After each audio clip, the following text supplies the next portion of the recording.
આ તરફ નડિયાદ શહેરમાં ચૈત્ર સુદ નોમ એટલે કે રામનવમીના પવિત્ર અવસર પર સાંઈબાબાની ભવ્ય પાલખી યાત્રા યોજાઈ હતી। ડાકોર રોડ પર સ્થિત સાંઈબાબા મંદિરથી સવારે 8 કલાકે વાજતે ગાજતે યાત્રાનો પ્રારંભ થયો હતો। યાત્રામાં ડીજે અને બેન્ડ બાજાના સૂરો સાથે ભક્તો ઉમટી પડ્યા હતા। શોભાયાત્રામાં શણગારેલી બગીઓ અને ટ્રેક્ટર ઉપર સાંઈ ભક્તો પરંપરાગત ધાર્મિક વેશભૂષામાં સજ્જ થઈને બેઠા હતા। આ વર્ષની યાત્રાનું વિશેષ આકર્ષણ આદિવાસી લોકનૃત્ય રહ્યું, જેને કલાકારોએ માર્ગ પર નૃત્ય રજૂ કરી સમગ્ર વાતાવરણને ઉત્સાહિત બનાવ્યું હતું। નગરના મુખ્ય માર્ગો પરથી પસાર થયેલી આ પાલખી યાત્રામાં નડિયાદના નગરજનો અને સાંઈ ભક્તો મોટી સંખ્યામાં જોડાયા હતા।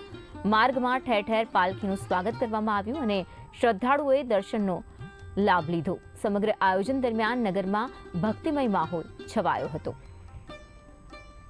અમારી શોભાયાત્રા નડિયાદના વિવિધ માર્ગો ઉપર ફરી છે અને વિશેષ પાત્રો સાથે વેશભૂષા સાથે અમે સનાતન ધર્મને ધ્યાનમાં રાખી અને વેશભૂષા દ્વારા અહીંયા બાબાને નગરમાં પરિભ્રમણ કરાવી પરત પાછા નડિયાદ મંદિરે આવ્યા અને ત્યારબાદ આરતી કરી અને પ્રસાદનો લાવો ભક્તોને લેવા માટે અનુગ્રહ હતો।